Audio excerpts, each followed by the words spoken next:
Thank you for coming. I'd like to begin by reading a statement from the families, some of the families of some of the victims.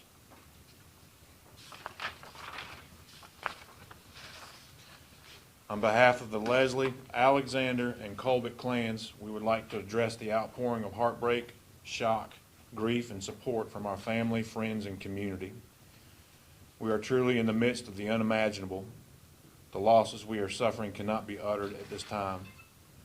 While we know there are no answers that will satisfy the question why, we are sure of one thing: we do not grieve as those without hope. Our hope is found in the promise of Jesus Christ, and we are enveloped by peace that surpasses all understanding. To that end, our hearts are bent towards forgiveness and peace, toward love and connectedness, toward celebration and unity. We honor all of those involved in this story with prayers and compassion, specifically for the Shook family, the Lewis family, and the Adams family.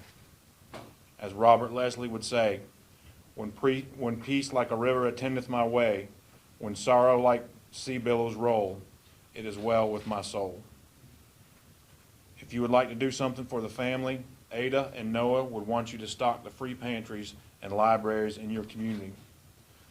Barbara and Robert will want you to be good stewards of what you are given, leaving every place better than it was before you got there. Ada, Noah, Barbara, Robert, and the rest of the family would ask any memorials or gifts to be sent to Camp Joy, North Carolina, 918 South Pleasantburg Drive, Greenville, South Carolina, 29607, in honor of hope and the promise of eternity. The Leslie, Alexander, and Colbick families, April 8th, 2021. Folks, there's nothing more powerful that I can say today, or you can print, or you can broadcast, than the words that I just read. We have probably more questions than what you do about this case right now. We are working hard to provide some answers. Obviously, one answer is why. That is a question that we are probing as we speak with numerous investigators. We hope to be able to get to those answers and provide some why to the family, most importantly. Out of respect for the families that are victims of this, I'm only going to discuss information that has been released to them. Again, that's out of respect for the family. Also, out of respect for the family, please understand that speculation is very harmful to them right now. Rumors that spread are very harmful to them. We're trying to provide them with the best information that we can, and I ask that you do that as well. Also, the family has asked that they not be contacted right now. I would ask that the media please respect that, as they are in a tremendous amount of grief right now. So this is what we know currently. Yesterday evening at about 4:44 p.m., York County Public Safety Communications received the following two 911 calls. 7/2021, 16 hours, 43 minutes, 4 seconds. Yes, I need to get an ambulance and marshals, I guess, heading toward an address in Rock Hill, please. Okay, what's that address, please? 4456 Marshall Road, Rock Hill, South Carolina. All right, what's going on there? This is just on your sheet metal logistics services. I have two neck technicians on that location. I just had one call me screaming that he had been shot, and the other technician has also been shot and not responsive. All right, do we know how long ago this happened? My technician just called me literally 30 seconds ago. All right, make your... And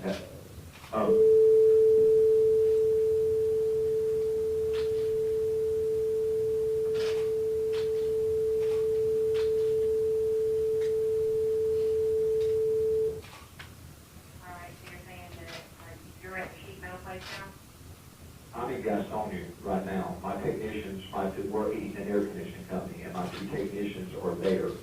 One just called me, he can't talk, he's screaming, I've been shot, and I asked him where the other one is. He said he's laying there and he's unresponsive, and he was shot also. I can't get any other information out of him. Okay. All right, bear bear with me just a second. So you got two technicians on scene, both of them took a shot, Yes. and you have no further information? No, I can't get him to, he's, I got it. one's down. You know what, person's name is that you had going out, that they were going to service? Dr. Robert Leslie.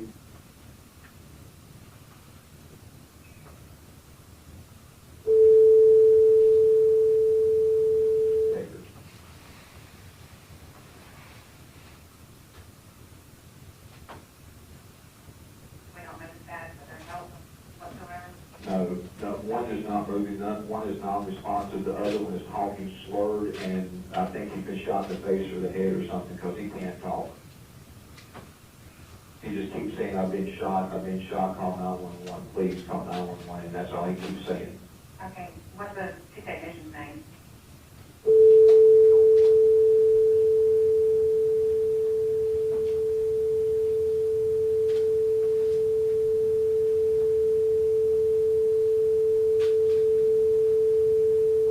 Yes.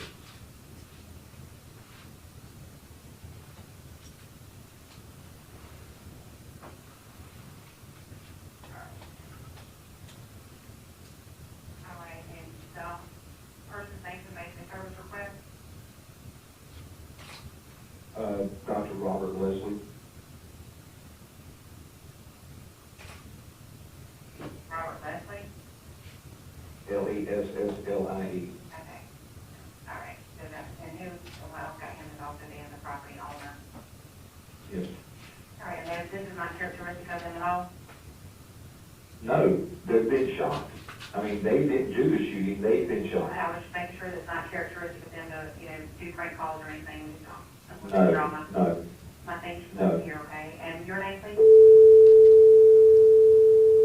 right, I'll create some calls for service in here. All right, I have 704 now. Yes. All right, I've got police and EMS both on the way, okay? If you have any contact back with those people, just, Right. just tell them to remain there in the same place. We do have help come to them as quickly as we can, lights and siren, okay? All right, thank you. All right, thank you. Bye-bye. Bye-bye. April 7, 2071, 6:20 hours, 6:40 hours, and 47 seconds, 7 seconds. George? 7, 2021, 15 hours, 46 minutes, 7 seconds. George County 911, do you need police, fire, medical? Please. Where to? Hello? 911. Yes, ma'am. I think we've had some trouble at 4456 Marshall Road. What's going on Marshall Road? I think there's been a bad shooting, maybe 4 people. Okay, so you think 4 people have been shot? I believe so. I was cutting grass out in the yard and I heard shots, How many shots did you hear? about 20. It's automatic. I think there's 2 outside, 2 workers outside, and, Miss Leslie's on the inside of the house. Are you over there with them, or are you on a neighbor's property? I'm on the property, but I'm away from the house, because the guy walked out of the house. It was, I'm quite sure, I've seen him from a distance, it looked like a black guy in black clothes carrying something red out of the house. And I'm on the other side of the property now. If the police or something come, I go over there with them, but I don't want to go back to the house. Yes, sir. Don't go over to the house. Okay. I can Do see you them. see any of the people, like anybody outside? I saw one laying on the ground. It looked like one of the workers. It was the guy working for a heating and air guy. It looks like he's laying on the ground. I saw the guy running around, and I heard the popping, but I didn't realize it was shooting till I saw this guy laying on the ground. Yeah, it was a 911 call straight before history. Okay? All right, sir, can I get your name? Sorry, I'm updating my officers.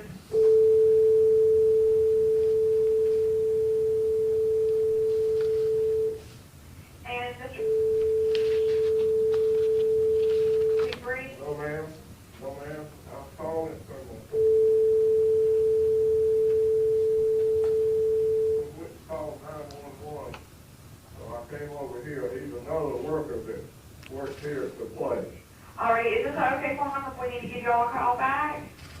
Yes, ma'am. All right. You Have can you, call. Ma'am, y'all haven't had any COVID symptoms, have you? no, ma'am, I've had both of my shots. I'm 80 years old. All right, where out on their property are you at? It's at the house. If you come to the arch, I'll meet them at the arch. It's 4456. Just, That's the road. sir, I don't need you to meet our deputies, I don't need you to get close to the situation, okay? We don't want you getting hurt. I'm not gonna be, I'm almost a half a mile in the situation. All right, I'll let them know, but I've got the deputies on the way. Okay, you can call another number too. Okay,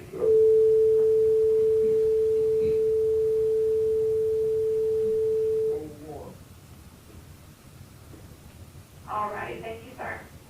That's my telephone. Okay, okay. All right, thank you. Bye-bye. April 7th, 2000.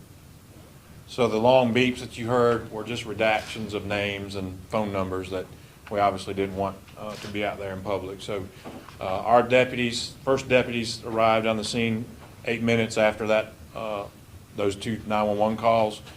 It's a large area, and we began to assist the victims that we encountered. The first two victims, obviously, that we encountered were the two air conditioning techs who were outside the home in the driveway at their work vans. Then we immediately began to assemble a team to clear the house of Dr. Robert Leslie. Once we cleared the home, we found Dr. Robert Leslie and his wife Barbara and their two grandchildren in a room in the back of the house, all deceased with gunshot wounds. One living victim, one of the air conditioning techs, was transported from the scene to EMS, who could not make it to the area, by our deputies in a personally owned vehicle that was on the property, a truck. Shortly after arriving on scene, we requested our unmanned aerial system, or our drones, and also our K-9 unit immediately to respond, as well as the State Law Enforcement Division's helicopter for aerial support. Once the investigation began, we were able to develop Philip Adams as a suspect in this incident. We also learned that Mr. Adams lived close to where this incident took place, just down the road, about a quarter of a mile, maybe a little more. We were able later on in the evening to make contact with Mr. Adams' father, who lived with the suspect at the time. We were able to remove Mr. Adams and later Mrs. Adams from the home, as we had a search warrant for the home and for Philip Adams. At around 2:30 a.m., we confirmed that Mr. Philip Adams, that the suspect was deceased in a bedroom in the home. As I said before, and as Trent said, we're 22 hours into this investigation. We've gathered a lot of information. We have a lot more information to gather as to the why. Again, my two priorities here are, number one, to assure the citizens and the community in York County that an armed man who just shot 6 people is not on the loose. I assure the community that is the case. We feel like that we have the individual who's responsible for this and that he is deceased. My second priority is to the family's respect for their privacy and their grieving process. A little bit of information that I have about the suspect is that we issued several traffic citations by our traffic unit in February of 2021. Those were minor charges. And then he has some pending criminal charges from 2016 that occurred in Mecklenburg County, North Carolina. Information about those traffic citations are in your packets. I can't go without thanking our partners in law enforcement, the State Law Enforcement Division, the Rock Hill Police Department, the State Law Enforcement Division, Department of Homeland Security, the South Carolina Highway Patrol, the Chester County Sheriff's Office, and the many, many, many surrounding agencies who made contact with me and made contact with us throughout the evening to offer their assistance. We could not have had a successful investigation that we did without those folks' help. And at this time, I'll entertain some questions. Please be aware that there's not much more information that the family has been given or that we really know at this time. Sheriff, was Adams a patient of Dr. Leslie's? We have not been able to verify that. Did he shoot and kill himself? You said you guys found him deceased? Yeah. Self-inflicted gunshot, we believe to be a self-inflicted gunshot wound. To my left is Coroner Sabrina Gast, and any questions that might be directed about the pathological situation or circumstances of Mr. Adams or death, cause of death can be directed to her, and behind her is our solicitor, Kevin Brackett, who was on scene last night as well. Andrew? Sheriff, I have a question. Can you talk about what evidence was found in the house of anything stolen or taken? And is it true that the suspect left a cell phone in the house in the crime? So we have not been able to determine that anything was taken from the Leslie's residence. And all I'm able to say right now is that we did recover evidence at the scene that linked Mr. Adams to that area So, definitively. If I may just follow up, I know that people have questions. Can you say definitively or generally how Mr. Adams has developed so quickly as a suspect so that you knew where you were going from there? By evidence that he left at the scene that we were able to immediately identify and connect him. Yes, sir. When you guys there to serve the warrant, had he already killed himself by then, or were you guys still trying to negotiate his surrender and then he pulled the trigger? So we did not hear any gunshots. We did try to negotiate and get him out of the room that he was in. We did not receive what we believe to be an adequate response. So that's speculative as to whether or not he had already shot himself, or he shot himself as we were arriving or while we were on scene. We did not hear any gunshots once we arrived Did his at parents that house. believe that he was alive when the last time they saw him, or when they left the That house? is what was relayed to us at the time, yes, sir. Were the Yes, sir. parents aware of what happened? At the time, no. Yes, sir. Any indication how he got into the home? Did he break in, or how did he get into that house? I will tell you, he forced entry. Yes, sir. Sheriff, we're hearing this is a situation where maybe he was cut off from medication, that he was a patient of the doctor. Is that anything you're looking into or can confirm? Can't confirm it, no indication of it, and that's certainly something we are looking into. But again, I think I was asked, the first question I was asked, was there a doctor-patient relationship? We have no indication right now that there was a doctor-patient relationship between Dr. Leslie and Philip Adams. Representative Ralph Norman told media outlets that that was the case and cited law enforcement, so you are not the law enforcement he would be citing? No, sir. No, ma'am. Yes, ma'am. It's actually for coroner, for Sabrina. Yes, ma'am. I know that Adams died himself with a gunshot wound. Can you tell us where on the body he shot himself? I prefer not to at this point. I think I've already told you. Oh, did you? Yeah. Okay, I'm sorry. It was a single gunshot wound to the head.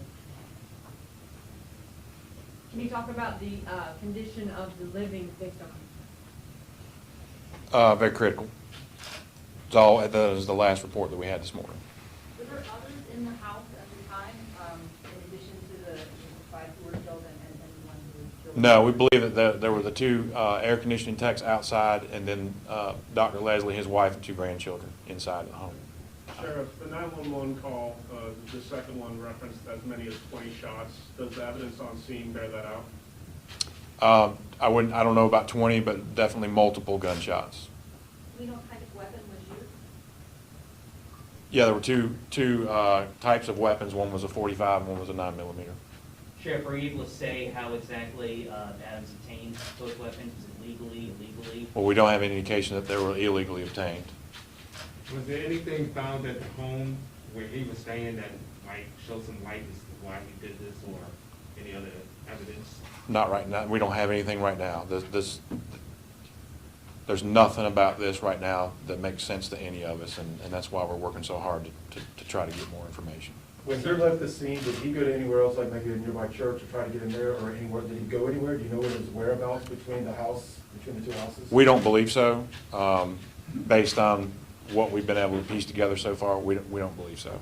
Do you know how long Adams was living with his parents? I don't. Do you know anything about his medical history, concussions, and anything of that nature? No, I don't. Were the kids living there, or were they out of town? Were they from out of town? The children who were deceased, They live on the same property in Dr. Leslie's son and daughter-in-law's house. Two more questions. Sir, Mr. Leslie was a big part of this community. If you could take your sheriff's hat off for a second, how has their deaths impacted you personally? Dr. Leslie was a pillar in this community with what he was able to give back to this community. He was a longtime doctor. He had treated me in the past at his clinic.